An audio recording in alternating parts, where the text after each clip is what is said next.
Hello, what's going on? What's happening? Good evening to everybody out there. This is your girl Tiffany coming through here, live in effect on a beautiful Friday. First, I want to greet my brothers and sisters. Salam alaikum to my Muslim brothers and sisters out there that celebrate their Juma today. So, shout out to you guys. Um, so, and we still dealing with Black History Month. Yes, Black History, and you know, we got to keep it going. So, what I want to do is talk about Gordon Parks. So, Gordon Parks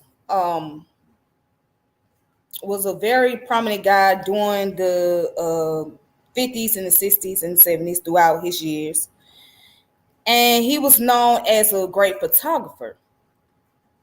Now, of course, you got Jamal, I think his name is Jamal Shabazz. That's a great photographer, but Gordon Parks was extraordinary photographer. He was known just for taking photo shoots from various events. Um, in during the time in Harlem, the civil rights movement with the Black Panthers, and even into the fashion industry. Like this man had a phenomenal work. All right. But as many others, he has gone unsung. His name is not recognized by many. He has not been spoken by many.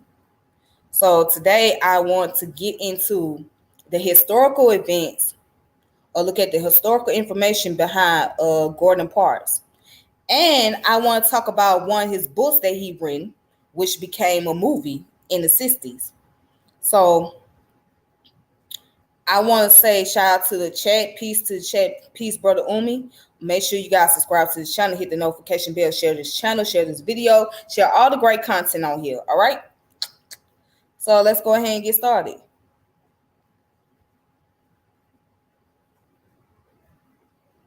So I want to go into the biography.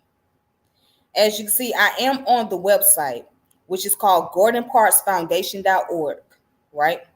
And this is a picture of Gordon Parks when he was younger, okay?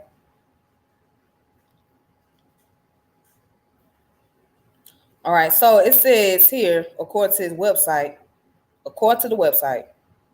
Gordon Parks, one of the greatest photographers of the 20th century, was a humanitarian with a deep commitment to social justice. He left behind an exceptional body of work that documents American life and culture from the early 1940s into the 2000s. With a focus on race, relation, poverty, civil rights, and urban life. Parks was also a distinguished composer, author, and filmmaker who interacted with many of the leading people of his era, from politicians and artists to athletes and other celebrities. Born into poverty and segregation in Fort Scott, Kansas in 1912, Parks was drawn to photography as a young man when he saw images of migrant workers taken by Farm Security Administration photographers in a magazine. After buying a camera at a pawn shop, he taught himself how to use it. Despite his lack of professional training, he won the Julius Roswell Fellowship in 1942. This led to a position with the photography section of the FSA in Washington, D.C., and later in office award information. Working for these agencies, which were then chronicling the nation's social condition, Parks quickly developed a personal style that would make him among the most celebrated photographers of his era. His extraordinary pictures allow him to break the color line in professional photography while he created remarkably expressive images that consistently explored the social and economic impact of poverty, racism, and other forms of discrimination. And it says, I saw the camera could be a weapon against poverty, against racism, against all sorts of social wrongs. I knew at that point I had to have a camera. Okay, so that's him right there in front of the Lincoln Memorial, right here in front of the Lincoln statue. You see him right in the middle. Okay, and it says in 1944, Parks left the OWI to work for the Standard Oil Company's photo documentary project around this time. He was also a freelance photographer for Glamour and Ebony, which expanded his photographic practice and further developed his distinct style. His 1948 photo essay on the life of a Harlem gang leader won him widespread acclaim and a position as the first African American staff photographer for life. Parks would remain at the magazine for 2 decades, covering subjects ranging from racism and poverty to fashion and entertainment, and taking memorable pictures of such figures as Muhammad Ali, Malcolm X, Adam Clayton Powell Jr., and Stokely Carmichael. His most famous images, for instance, American Gothic 1942 and Emerging Man 1952, capture the essence of his activism and humanitarianism and have become iconic, defining their generation.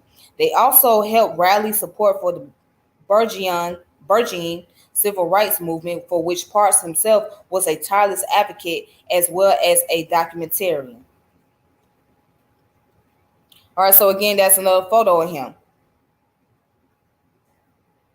All right. So he was on the set of the movie called The Learning Tree. Said Parson was a modern day Renaissance man who created a practice extending beyond photography to encompass fiction and non-fiction writing, musical composition, filmmaking, and painting. In 1964, he became the first African American to write and direct a major Hollywood studio feature film, The Learning Tree, based on his best-selling semi-autobiographical novel. His next film, Shaft, 1971, was a critical and box office success, inspiring a number of sequels. Parks published many books, including memoirs, novels, poetry, and volumes on photographic techniques. In 1989, he produced and directed and composed the music for a ballad, dedicated to the late civil rights leader Martin Luther King Jr. So he spent much of the last 3 decades of his life involved in his style, and he continued working until his death in 2006. He was recognized with more than 50 honorary doctorates, and among his numerous awards was the National Medal of Arts, which he received in 1988. Today, archives of his work reside at a number of institutions, including the Gordon Parks Foundation, Pleasantville, New York, the Golden Parks Museum in Fort Scott, Kansas, and Wichita State University in Wichita, and the Library of Congress, the National Archives, and the Smithsonian Institution, all in Washington, D.C.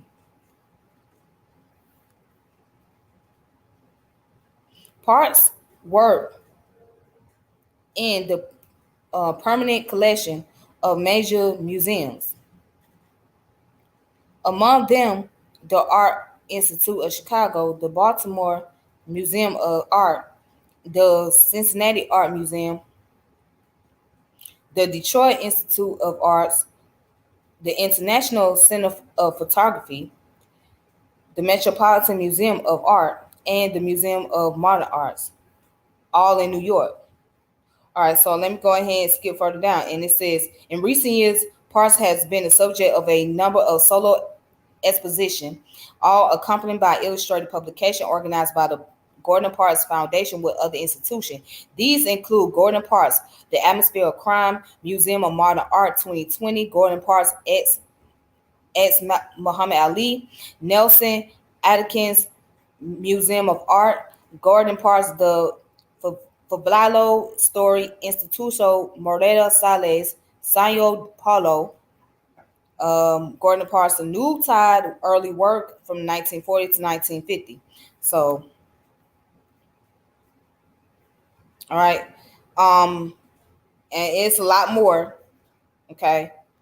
But that's his biography and that's his information about his life. Okay. So this is the website, which is the Gordon Parks Foundation.org.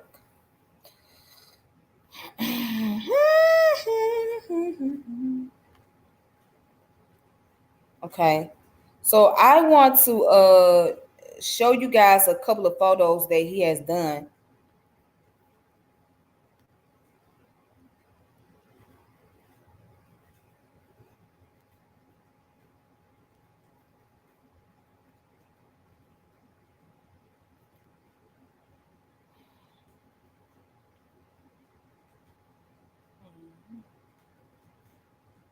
Alrighty then.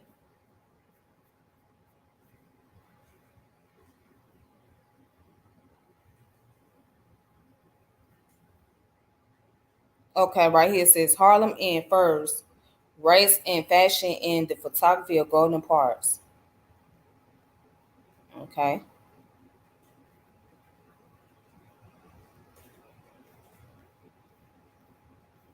So there's multiple photos that he done. This is one of his photos right here.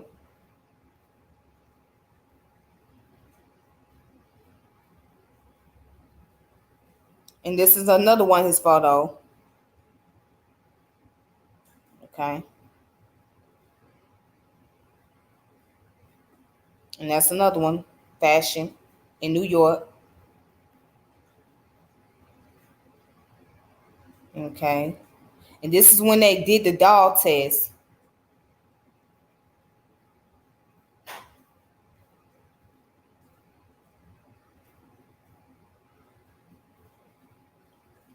All right. So this is the window shopping.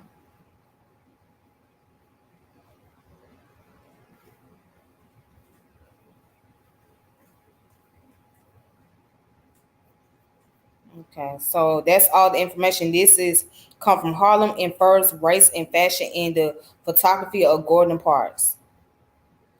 And this came out around November the 4th of 2016 by Jesus Constantino. Jesus Constantino. Right?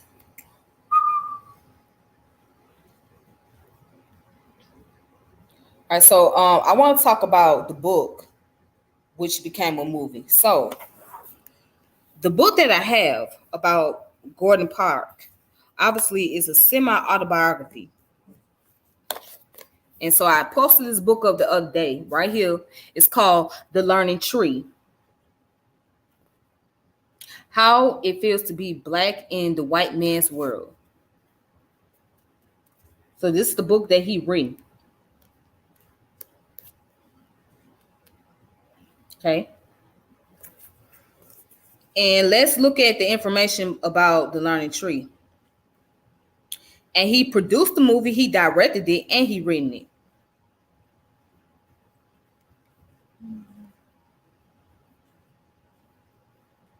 Okay. So The Learning Tree is a 1969 American coming of age drama film written and directed by Golden Parks.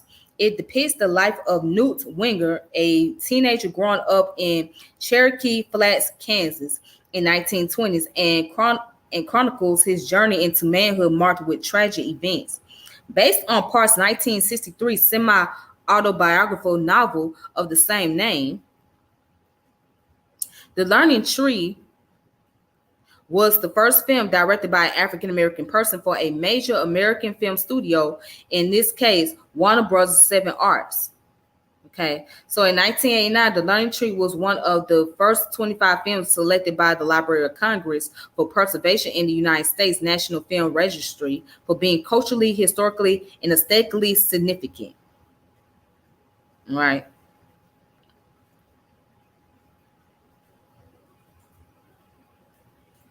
Okay, so it goes into the plot summary. So Newt Winger, Marcus Savage, and several of their friends steal apples from Jake Kenner's orchard. And when Jake confronts the boys, he is beaten and left for dead by Marcus, who is later sent to jail for his action. While Marcus is in jail, Newt begins to work for Jake to make up for his action and those of his friends, and also begins a relationship with the new girl in town, Arcella Jefferson. But this relationship with her is ultimately destroyed when Chauncey Canavan, or Cananov, Chauncey Cananov, a white man and son of the local judge, rapes and impersonates Arcella, who ultimately moves out of shame. Another scene also showed Newt forced into a brutal boxing match at the county fair. So one day when Newt is eating his lunch in the loft of Jake's barn, he witnessed the brutal attack and murder of Jake by Booger Savage, Marcus' father. Newt initially keeps quiet about what he had seen, but appears to be bothered that Silas Newhall who was at the scene of the crime for another reason, is being accused for a murder he did not commit. Encouraged by his mother, Sarah, Newt reveals to Judge Canavan, Kananov that Booker committed the murder and also testified in court, but rather than doing the good he intended to do, Newt's testimony led to the suicide of Booker and almost being killed by Marcus. Through all this, the film is able to capture an adolescent boy initiation in sex, love, death, justice, and injustice, and because he is black, a fair measure of racial hatred in a profoundly nostalgic way. According to New York Times movie reviewer Roger Greensprung. All right, so these are the cast members that played in the movie. Okay. So now go into the background about this book. The film The Learning Tree is based on Gordon Parks' 1963 semi-autobiographical novel of the same name. Parks also wrote the screenplay, and as a result, the script for the movie did not deviate much from the book, except for featuring few characters for the sake of time.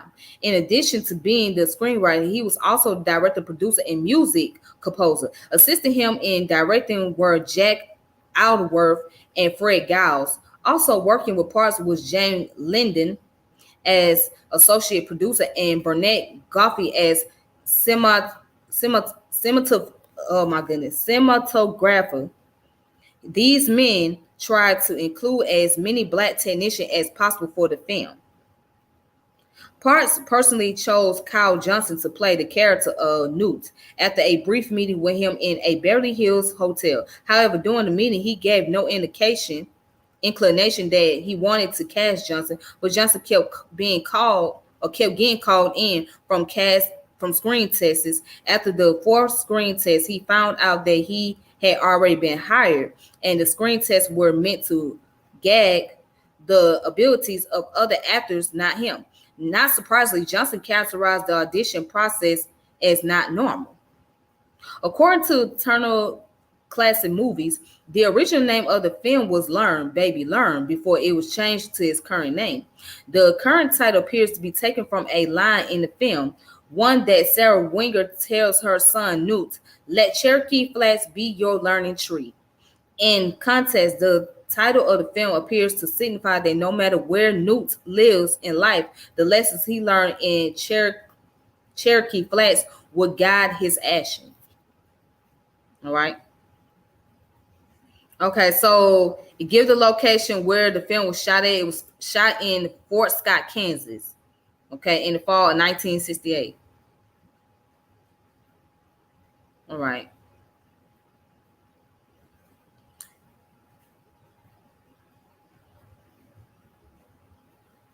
All right, so, and let's go down to here where it says Exodusters.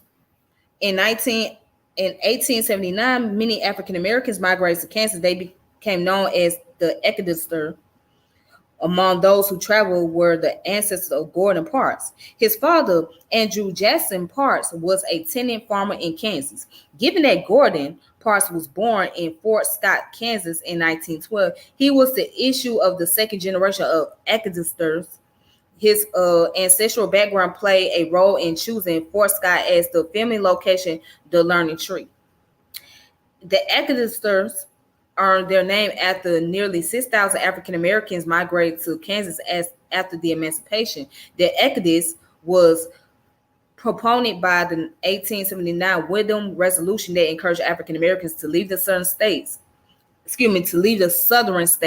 where they were still met with much hatred, even though the American Civil War had ended a little more than a decade earlier.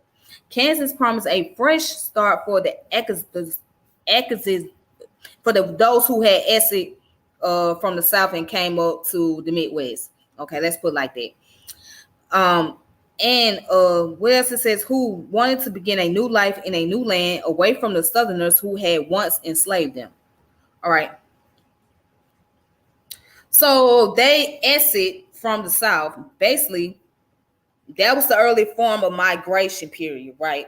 Before the Great Migration, there was those Southerners who had migrated right after the American Civil War and went to places like Kansas, Missouri. Um, they went to Kansas, they went to Missouri, they went to Maryland, they went to other places to find better lives, to get away from those who have enslaved them and their loved ones. Okay. All right. So, and it goes on about the depiction of Black manhood.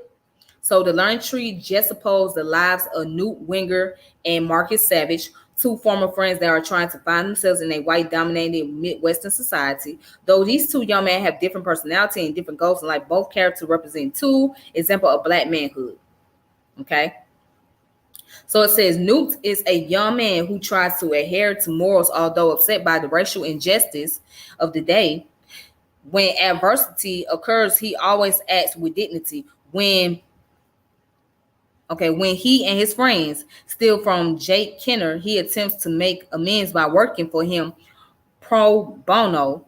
When Chauncey Canavan takes a liking to Newt's girlfriend, Arcella, he does his best to protect her, and ultimately he comes to terms with his loss without showing aggression.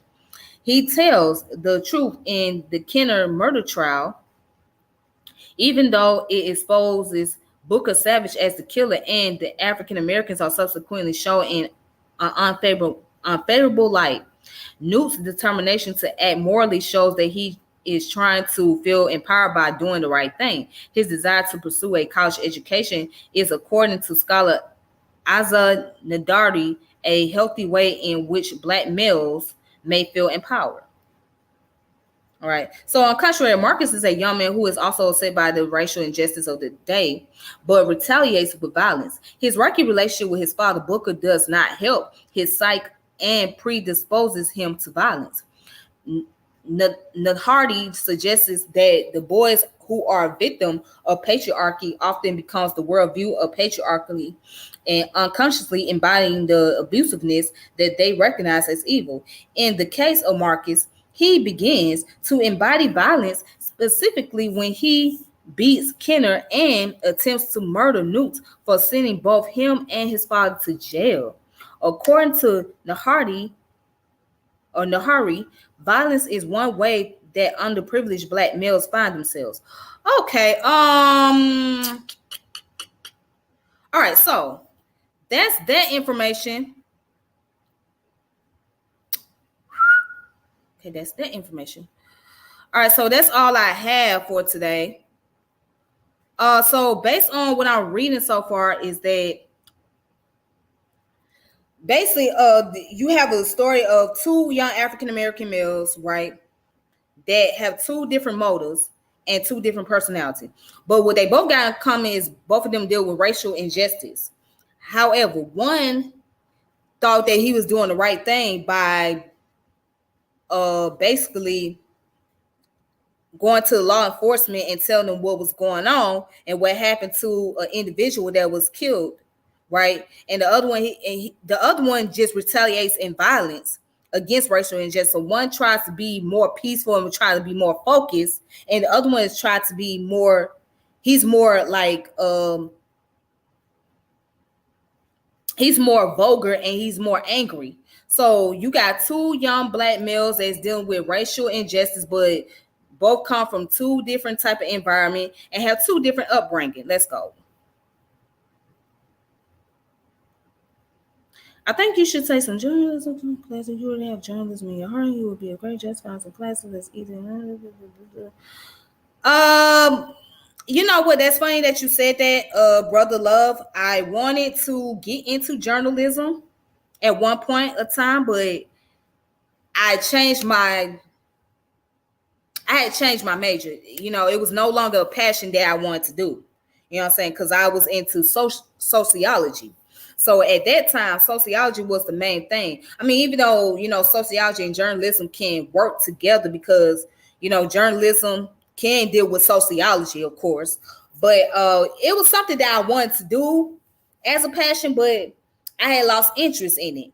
That was not something for me. You know what I'm saying? Yeah, I mean, but maybe it's something I'll pick up in the near future, but I put that on hold and I had focused on sociology.